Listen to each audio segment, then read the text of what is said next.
In today's tale, we're diving into a heist that unfolded during the festivities of SantaCon. San Francisco police unveiled pictures of a man dressed as Santa Claus who successfully robbed a bank in Union Square. This last episode of Season 3 will wrap up as we uncover the details of this wild crime, where a simple note and a Santa suit were used to execute a daring deception. Welcome to Capers and Cocktails, a true crime podcast that doesn't take itself too seriously and gives you something to enjoy while you listen. The following content may be disturbing to some. Discretion is advised. If you're enjoying one of our themed cocktails, ensure you're of legal drinking age and have fun, but drink responsibly. Our last tale of the season has a Christmassy traditional drink to match. Mulled wine originally appeared about 20 AD in the Roman Empire as condidum paradoxum. The Romans boiled honey in wine, adding spices like pepper, laurel, saffron, and dates. Plunging burning coals into it was the conservation method. Despite its differences and the fact that this drink seems downright undrinkable, it was the ancestor of mulled wine. In France and Spain in the 20th century, spiced wine was widely made. The spice port of Latte, near Montpellier, popularized this wine-drinking style in the 13th century.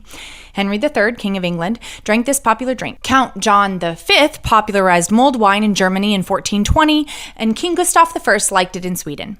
The practice of mulled wine around Christmas took up in the 1890s, especially in German Christmas markets, where each merchant sold his own mulled wine with a unique label. This healthy competition amongst merchants developed folklore in these markets and for end-of-year festivals, which increased customer interest in these marketplaces. Today, each nation contributes its own specialties, making mulled wine unique and, dare I say it, delicious.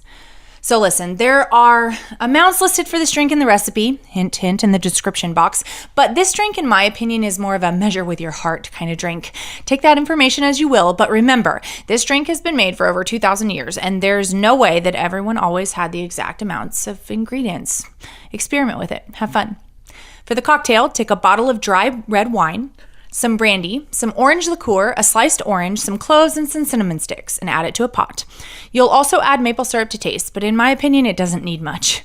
Heat to a simmer, and then reduce heat to low and cover, letting the wine simmer for 15 minutes and up to 3 hours. Gosh, the way this makes your house smell is chef's kiss. The spices are the same for the mocktail, but use grape juice instead of wine, apple cider vinegar instead of brandy, and orange juice instead of orange liqueur. And I know I said last week that I'd made my favorite mocktail of the season, but I was wrong. This drink is the very best mocktail of the entire season. Nothing like saving the best for last. SantaCon had its inception in San Francisco in 1994, inspired by a Mother Jones piece on the Danish activist theater group Solvognen. Back in 1974, Solvognen organized a gathering of Santas in Copenhagen, distributing items from a department store's shelves to customers as presents before facing arrests. The event, initially named SantaCon and influenced by the Surrealist movement, Discordianism, and subversive art currents, was staged by the Cacophony Society, an offshoot of the earlier Suicide Club in San Francisco. It aimed to satirize Christmas and the excessive consumerism tied to the holiday, with no initial intention of becoming a recurring event.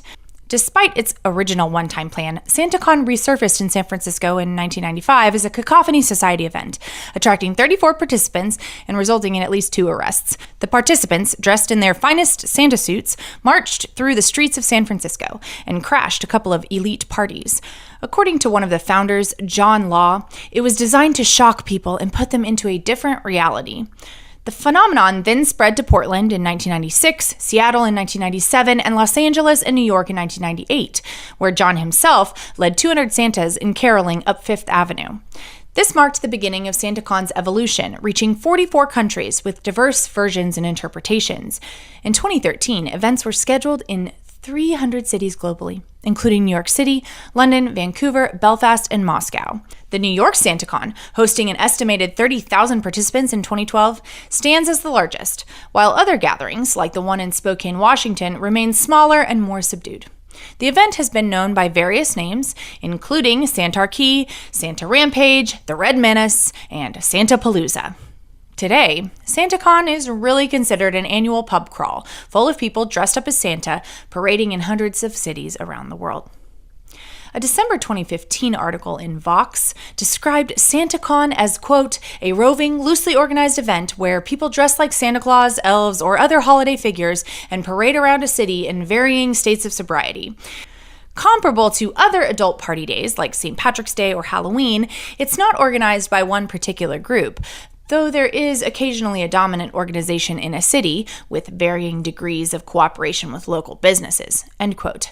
Randomly, I think my family and I actually stumbled upon a SantaCon of some kind in Huntsville, Alabama in 2022 when we were visiting and happened upon a large group of friendly, happy folks dressed as Santa and his missus. It was just a small group of happy, well-behaved North Pole residents on vacation. On maybe the opposite end of a quiet, polite group of Santas was SantaCon in 2014, 20 years after its inception in the same raucous location, San Francisco. And evidently, the founders, at least, had wanted 2014 to be the last year of the pub crawl. The Cacophony Society, the original inventors, staged a funeral for SantaCon at the same time as the event, complete with a processional. Coal-darkened or outright black Santa attire was encouraged. And why? At least according to John, who led both San Franciscans and New Yorkers in their best red suits, quote, "We had no intent to make it a giant event. Now most people who started it don't want to be blamed for it," end quote.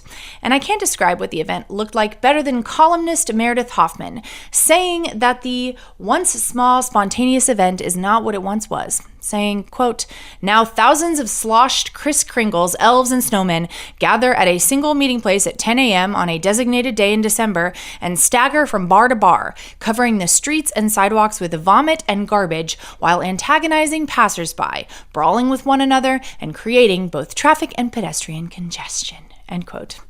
SantaCon organizers did what they could to clean up their reputation, saying on their website, quote, "Don't be that Santa. Also, remember, not everyone is participating in SantaCon. Don't F with those who live in the neighborhood. Don't urinate in public. SFPD will issue citations for bad behavior, and no one wants that. Don't make folks hate Santa," end quote. Business owners could hang signs up saying no Santas and asking them to return to the North Pole. Seems like everyone was a bit tired of the raucous, rebellious men and women in red. And criminals, as it turns out. At approximately 1:10 p.m. on December 13th, 2014, just after the Santa-themed funeral procession, I suppose, a man dressed as the Man walked into a Wells Fargo branch in the 400 block of Sutter Street in downtown San Francisco and handed a note to the bank teller. He was 5'11" tall, in his 40s or 50s, and was not handing the teller a love note. Either the note or the robber said that he was armed, but no one saw a gun. The teller handed over an undisclosed amount of cash, and just as quickly as he'd appeared, he disappeared, blending into the crowd of people dressed just like him. Police Sergeant Monica McDonald would say, quote, "Any other day, Santa would have stood out, but that day, Santa was everywhere," end quote. A smart criminal on capers and cocktails? You don't say. The following Thursday, photos of the crime were released to the general public. And if you're not watching on YouTube, all I have to say is that it was a rather ill-fitting beard. You can basically see his entire face. But evidently that didn't matter because his disguise was good enough to keep him out of trouble. If you can believe it, this isn't even close to the only bank robbery committed by someone dressed as Santa. Way back on December 23rd, 1927 in Cisco, Texas, Marshall Ratliff, dressed as Santa Claus, led himself and 3 accomplices in to rob the First National Bank, resulting in a shootout with law enforcement and civilians.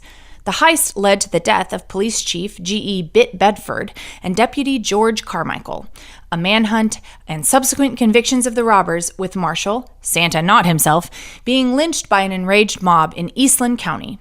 And in 2014, a former real estate executive, Mark London, was sentenced to 8 years in prison for robbing a SunTrust bank 2 days before Christmas, dressed as Santa. When I tell you, that's 2 of at least 5 stories that I read. But those guys got caught. Part of the reason that today's Santa was able to get away with it was his seamless ability to go unseen after the crime. In 2009, Anthony Curcio posted an ad on Craigslist seeking out-of-work landscapers to show up at a bank dressed like he would be on the day he had planned an elaborate bank robbery. This strategic move was aimed at confusing any pursuit by creating a group of decoys who resembled the disguised Anthony. About a dozen unsuspecting day laborers responded to the Craigslist ad, showing up at the bank on the day of the heist, throwing off law enforcement and adding a layer of complexity to Anthony's bold and meticulously planned crime.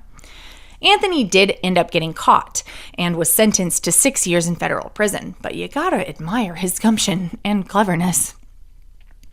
If you were wondering, SantaCon didn't and wouldn't die, at least in San Francisco, and this year's event took place on December 9th. I don't think any banks were robbed, but they also collected presents for the fire department's toy program on the way to their inevitable debauchery. According to their website, there are 82 cities around the world hosting their own versions of the celebration in 2023. Huntsville, Alabama, unfortunately, was not on the list.